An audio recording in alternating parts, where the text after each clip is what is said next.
Les banques continueront-elles de financer les projets de marchands de biens en 2021? C'est le sujet de la vidéo d'aujourd'hui. On est parti. Salut à tous, ici Yoni, le marchand de biens. J'espère que tout roule pour vous, que vous avez la grosse forme.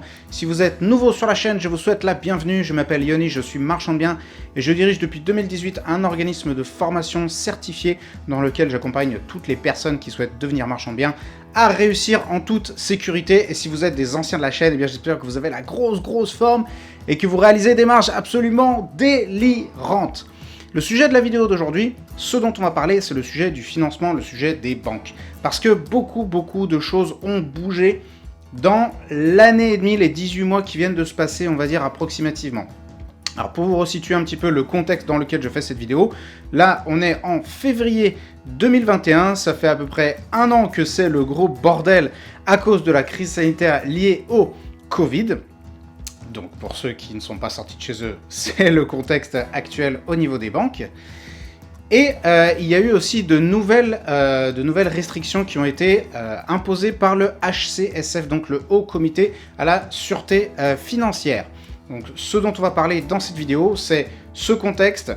Qu'est-ce qu'on entend actuellement de toutes les personnes qui sont marchands de biens ou investisseurs immobiliers et qui souhaitent justement lever de la dette, et quelles sont les solutions possibles que nous pouvons apporter justement à ces nouvelles difficultés. Donc pour vous donner un petit peu le contexte, depuis le mois de mars 2020, on est dans la crise sanitaire et les banques ont accordé une quantité absolument phénoménale de PGE, les fameux prêts garantis par l'État. Donc certes, l'État garantit a priori ces prêts, mais ce sont quand même les banques qui ont sorti de leurs propres fonds, qui ont avancé de leurs fonds pour pouvoir délivrer justement ces prêts. Le fait est qu'il y a un énorme nombre d'entreprises qu'on appelle les entreprises zombies. Qu'est-ce que ça veut dire? Figurez-vous qu'en 2020, le nombre de faillites d'entreprises a été très inférieur à l'année précédente, d'à peu près 15% si ma mémoire est bonne. Donc il y a 15% d'entreprises en moins qui ont fait faillite en 2020 par rapport à 2019, alors qu'il y avait cette énorme crise. Pourquoi? Parce que beaucoup d'entreprises en ont profité pour aller récupérer des liquidités grâce à ces PGE, qui permettaient quand même d'emprunter jusqu'à 25% de son chiffre d'affaires annuel de l'année N-1, donc c'était quand même assez conséquent. Et donc il y a beaucoup d'entreprises qui auraient dû clamser, qui auraient dû crever, qui en ont profité pour aller récupérer des liquidités et s'acheter une petite survie d'un an ou deux. Et ces entreprises-là, on les appelle les entreprises zombies. Pourquoi les entreprises zombies? Parce qu'en réalité, elles sont déjà mortes. Elles marchent sans tête, elles auraient déjà dû clamser depuis un moment, et en réalité, elles continuent de marcher juste grâce à ce PGE, à cet argent gratuit, cet argent facile qu'on leur a mis par intraveineuse. Le fait est que ces entreprises sont déjà mortes et qu'elles vont finir par mourir. Donc c'est ces fameux 15%, ce delta, elles vont finir, ces entreprises, par clamser. Donc il va y avoir des faillites en masse. Il y a un mur de la dette qui s'approche, parce que pour l'instant les entreprises ne doivent pas encore rembourser tous ces prêts garantis par l'État, mais ça va bientôt arriver. Donc il y a ce qu'on appelle un mur de la dette qui s'approche, et les banques font littéralement dans leur froc. Parce que vous allez me dire, certes, ces prêts sont garantis par l'État, mais pour ceux qui ont parfois eu besoin d'aller récupérer des subventions, des remboursements, des trucs comme ça de l'État, vous savez que la République française ne fait pas vraiment partie de ces organismes sur lesquels on peut compter et sur la réactivité desquels on peut compter. Donc en général, quand vous devez de l'oseille au fisc ou autre, eh bien il faut payer là tout de suite, sinon c'est 10% de pénalité passé minuit. Par contre, quand eux ils vous doivent de l'oseille, ils prennent tout leur temps. Et ça, les banques en ont bien conscience, et elles comprennent bien que le risque, elles vont devoir le porter en grosse partie. Et donc, elles font dans leur froc. Et de façon générale, les banquiers, il faut savoir que ce ne sont pas des grands courageux. Les banquiers, c'est pas des entrepreneurs, ce sont des gestionnaires de risque. Donc ils sont pas là pour prendre du risque, mais au contraire, ils sont là pour évaluer le risque que vous leur faites porter et en prendre le moins possible.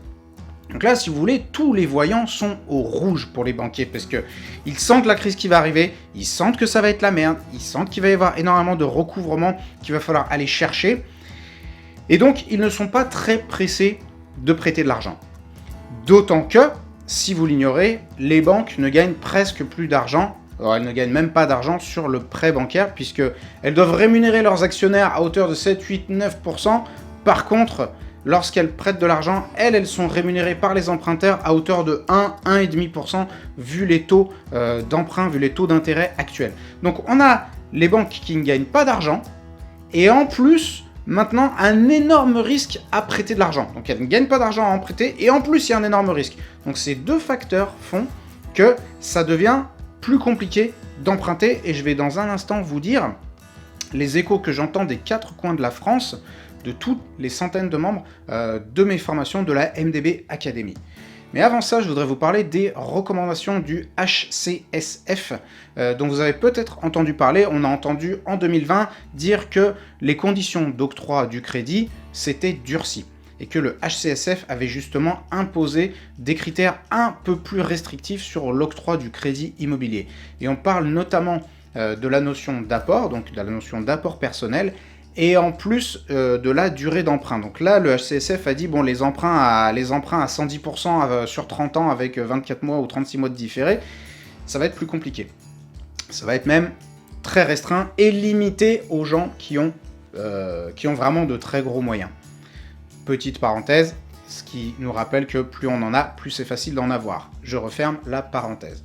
Mais toutes les personnes que je fréquente, qui font de l'investissement locatif et autres, me confirment cette tendance.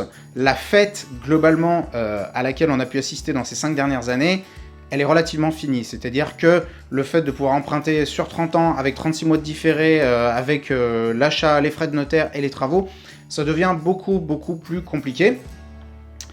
Et par conséquent, la donne change et il faut s'y adapter. Alors je veux quand même mettre un gros bémol à tout ce que je suis en train de vous dire. La situation bouge beaucoup. On est dans une espèce de brouillard, on ne sait pas où les choses vont et de quoi demain sera fait.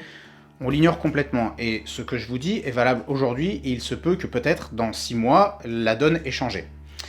Alors, si vous êtes nouveau, je vous ouvre une autre parenthèse, si vous êtes nouveau sur la chaîne, vous n'êtes pas encore abonné, je vous invite à vous abonner, à cliquer juste en dessous là, à vous abonner et à cliquer sur la cloche, ce qui vous permettra d'être tenu informé de la sortie de mes prochaines vidéos. Si vous vous intéressez au sujet de l'achat-revente, de l'immobilier en général, eh bien vous êtes les bienvenus sur cette chaîne. La conséquence de tout ce que je suis en train de vous raconter, c'est que les banques sont en mode défense. Donc là, elles se préparent à encaisser, elles sont comme ça, elles se disent putain, on va se prendre des roustes dans tous les sens, et vraiment elles s'y préparent. Et donc les échos que je reçois des 4 coins de la France sont les suivants. Parce que ce qu'il faut savoir, c'est qu'au niveau de la banque, il y a une notion de secteur.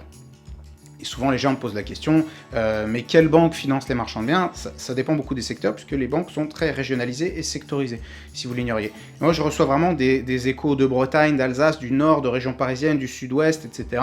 Donc vraiment des échos d'un petit peu partout en France, et les échos que je reçois sont les suivants. Donc aujourd'hui, pour les nouveaux marchands de biens, donc là je parle vraiment de l'activité d'achat-revente, eh bien les banquiers sont beaucoup plus sélectifs. Déjà, ils vont être beaucoup plus attentifs à la notion d'apport. Donc, est-ce que les gens ont un apport ou non? Se faire financer aujourd'hui une opération de marchand de biens sans apport, c'est quasiment impossible. Alors si vous avez réussi, n'hésitez pas à me le mettre dans les commentaires, mais à ma connaissance, c'est très compliqué de se faire financer sans apport. De plus, les banques sont beaucoup plus sensibles à la rentabilité de l'opération. Donc si vous amenez une opération de merde qui donne à peu près, qui crache à peine 10% de renta théorique, eh bien la banque va sentir qu'elle porte un risque qui est assez important, et eh bien potentiellement elle ne vous financera pas l'opération. Et ensuite, l'autre critère qui est très important pour les banques maintenant, c'est le porteur du projet. Qui est le porteur du projet? Puisque les banques, ce qu'elles redoutent énormément, ce sont les gros touristes, qui se sont réveillés du jour au lendemain et se sont dit « je vais devenir marchand de biens, je vais faire de l'achat-revente », et qui montent des dossiers et qui vont chercher du financement, et qui en réalité ne savent absolument pas ce qu'ils font. Et donc là, les banques vont beaucoup regarder l'expérience et la maturité du projet, du porteur justement de projet. Et c'est la raison pour laquelle il ne faut pas aller vous pointer dans les banques à n'importe quel moment et aller leur demander du financement pour une opération qui a été mal ficelée, qui n'a pas assez de rentabilité, et alors que vous n'êtes pas prêt à cette bataille. Mais cela ne veut pas dire que c'est impossible et que c'est mort. J'en veux pour preuve justement les retours, les dizaines de retours des membres de la MDB Academy, donc mon organisme de formation, dans lequel je reçois plein d'échos, justement des 4 coins de la France, de personnes qui ont réussi à se faire financer.